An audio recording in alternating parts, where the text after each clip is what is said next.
कभी भारत दुनिया का सबसे अमीर और समृद्ध देश था, इसलिए उसे सोने की चिड़िया कहा जाता था। यूरोप के देशों ने भारत के सोने, मसालों और व्यापार की कहानियां सुनकर इस देश पर नजरें जमा ली। समुद्र के रास्ते खोजे जाने लगे ताकि किसी भी तरह भारत पहुंचकर यहां से व्यापार किया जा सके।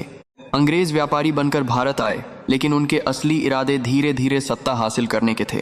1600 में बनी ईस्ट इंडिया कंपनी ने व्यापार के बहाने भारत में अपनी ताकत और पकड़ बढ़ानी शुरू कर दी। भारतीय शासकों ने उन्हें अनुमति दे दी, क्योंकि उन्हें लगा कि ये केवल साधारण व्यापारी हैं। धीरे धीरे अंग्रेजों ने किले बनाए और अपनी फौज को मजबूत करते हुए भारत में प्रभाव बढ़ा लिया। अंग्रेजों ने भारतीय राजाओं की आपसी दुश्मनी का फायदा उठाकर देश को भीतर से कमजोर कर दिया। 1757 की प्लासी की लड़ाई गद्दारी के कारण अंग्रेजों के पक्ष में चली गई। विश्वासघात के बाद बंगाल पर अंग्रेजों का कब्जा स्थापित हो गया।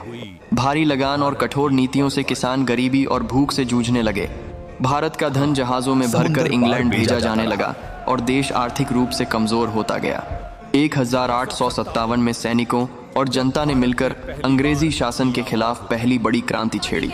रानी लक्ष्मीबाई जैसे वीरों ने बहादुरी से लड़ते हुए आज़ादी के लिए अपना सर्वोच्च बलिदान दिया।